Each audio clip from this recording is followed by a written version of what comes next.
One of the most powerful forces that creates your subconscious belief systems is the influence of your parent or the people who are parent figures in your life. So, you know, if you are raised, this can be positive, this can be negative, this can be a mixed bag, but an example of a negative example would be, you know, if a child is raised by a parent who puts them down as they're growing up all the time, right? You know, you're just like your Uncle Rick, you know, he's a loser, or you're a little liar, or whatever it may be that you're told over and over and over again as a child. We can look at that as adults and say, that's going to harm the child. That's bad for that child. And why it's so bad for the child is a child is their subconscious mind, it's like their imagination, their warehouse of memories, their emotions are always right at the surface. And so they are sponges, and they're taking in, not only are they taking in beliefs, but they're really looking at certain figures of their life as being all-knowing. So when your parent figure tells you that you are worthless, you believe them, because they are the most influential person in your life. Right? They teach you your ABCs. They feed you. You're completely dependent on them. Your brain is still developing, so it's very hard for you to ration and reason your way around what they're saying. You don't have any context for that. So when you have a parent who puts you down, in most cases, that child is going to grow up believing those things to be true, and because they believe those things to be true, that's how they're likely to live a life in alignment with those beliefs. You believe you're a terrible person, that you're a loser, that you're, you know, a liar. You're most likely to become those things because you believe them to be true.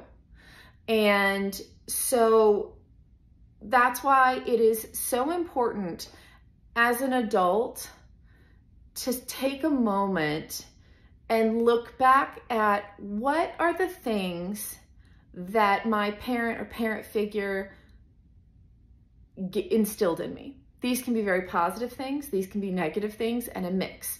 But really take a little audit and start to think about, what was I told about myself growing up? How has that affected me? You know, was I always told you're so smart, you're so hardworking, you can achieve anything? If you tell a child that consistently, they are much more likely to grow up, believe those things to be true, and therefore live a life in alignment with that. Right? To make those beliefs true.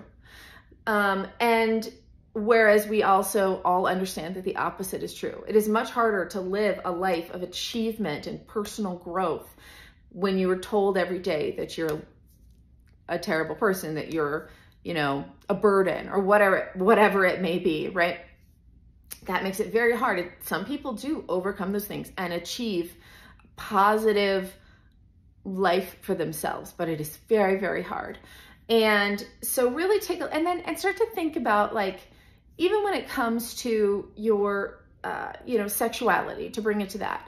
So what are the things that were instilled into you, and do you still agree with them logically and consciously as an adult now? You know, if you were raised in a religious group that had a lot of shame talk or secrecy around sex, that can stick with you. Even as an adult, if you don't believe those things to be true, you may still have it emotionally, right? So that's why you may struggle to be comfortable with your body, or you always have a feeling where you're not comfortable talking about sex or asking for what you want.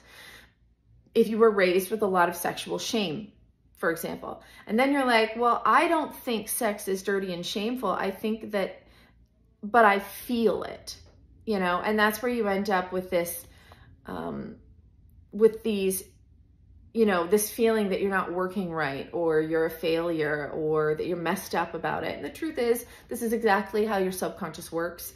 And so understanding that is really the first step in changing it, is really understanding that you're working exactly how you're supposed to work, that those lessons instilled to you, for example, by your parents, are so powerful. And sometimes we just have to do an audit as an adult and go, all those things that I kind of feel because I was told and I was raised with, do I agree with that still? Do I want to live my life that way? And start to pay attention. And then if you are a parent, it's so important to start thinking about really paying attention to what you say to your kids and what you say about your kids to your kids, right? Saying to someone, you know, you're lying, you're doing a lot of lying, is very different than you're a liar. You are a liar is really much more harmful when we talk about subconscious belief systems than you're lying, you're making choices to lie. One tells you who you are as a person, and the other is a behavior. So really pay attention. Are you speaking to your child's subconscious, and what are you saying to it?